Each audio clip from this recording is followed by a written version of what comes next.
এলো রসুনের পাতা। রসুনের পাতা দিয়ে অল্প কটা ভাত আছে, ভাত কটা মাখামো, এই জন্য করে রসুনের পাতা কাটতেছি। এই যে এরকম ছোট ছোট করে রসুনের পাতা কেটে যদি ভর্তা বানানো যায় সেই ভালো হয়, অনেক ভালো লাগে। এই হচ্ছে ধনিয়ার পাতা, এই যে বিলাতি ধনিয়া পাতা। এই ধনিয়া পাতারও কিন্তু অনেক সেন্ট, আপনার ভাত মাখানো মানে সবকিছুর মধ্যে কিন্তু পারফেক্ট হয়, খুব ভালো লাগে। এই ধনিয়া পাতারও অনেক ঘ্রাণ আছে, এটাও কিন্তু ভাত মাখানোর সময় দিলে কিন্তু ভালো লাগে। এটা ছোট ছোট করে কেটে নিচ্ছি। আর এই কয়টা রসুন দেব, রসুন দিয়ে ভাত মাখাবো। এই যে আর একটা জিনিস, এই হচ্ছে মূলা, হাত থেকে মূলা তুলে নিয়ে আইছি।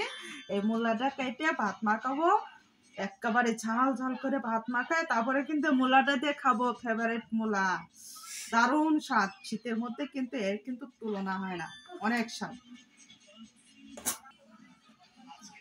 এই যে মূলাটা ছিলে নিলাম, এখন হচ্ছে কাটবো। এই যে দারুণ টেস্টি। এই লেবু,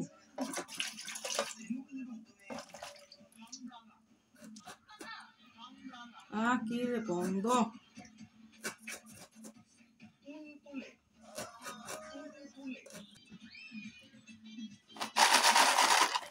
শুকনো মরিচ ভাইজা বোতলের মধ্যে রেখে দিছে, এটা অনেক দিন থাকে আর মশমশেও থাকে, যেরকমই রাখা হয় ওরকমই কিন্তু থাকে, অনেকদিন ইয়ে করা যায়, প্রতিদিন ভাজা লাগে না। এর কিন্তু অনেকটা সুবিধার জন্যই কিন্তু আমরা এরকম রাখছি, যখন মন চায় যা দিয়ে মন চায় তা দিয়ে কিন্তু খাওয়া যায়। ভর্তা ভাজি কামড় দিয়ে খাই, কামড় দিয়ে বেশি খাওয়া হয়। এই যে দেখেন কি সুন্দর, এখন ওরকমই রয়েছে, আরও নেই, একটু ঝাল ঝাল করে মাখাই।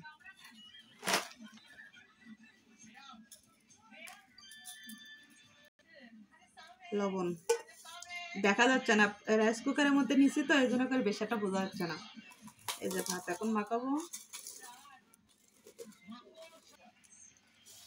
সকালকার ভাত, এখন হচ্ছে সন্ধ্যা, কি আর করবো বলেন, ভাতটি তো খাওয়া লাগবো, আবার তো ভাত রান্না করা লাগবো। ভাতটি না খেলে তো ভাতটি নষ্ট হয়ে যাবো, এই জন্য করে মাখাইতেছি সব কিছুতে। আর দেখেন তেলও নাই, অল্প একটুখানি তেল আছে, গরিব গরিব মানুষ, সব দিলাম।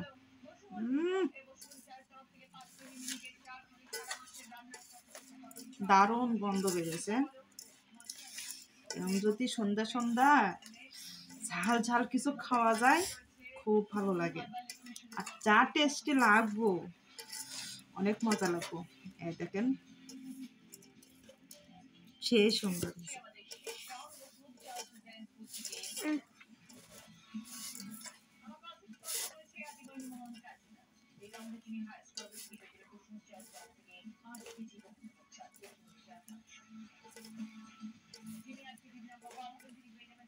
মূলা আর এই হচ্ছে গন্ধরাজ লেবু,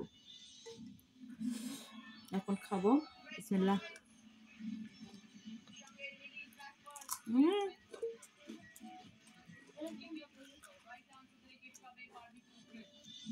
লেবু লেবু কিন্তু আমি এরকম কামড়ায় খাই, আমার কাছে চিপে খেতে ভালো লাগে না, কিন্তু যে টেস্ট লাগতেছে ঝালের সাথে, অসাধারণ একটা কম্বিনেশন, খুব ভালো লাগতেছে। Thank you.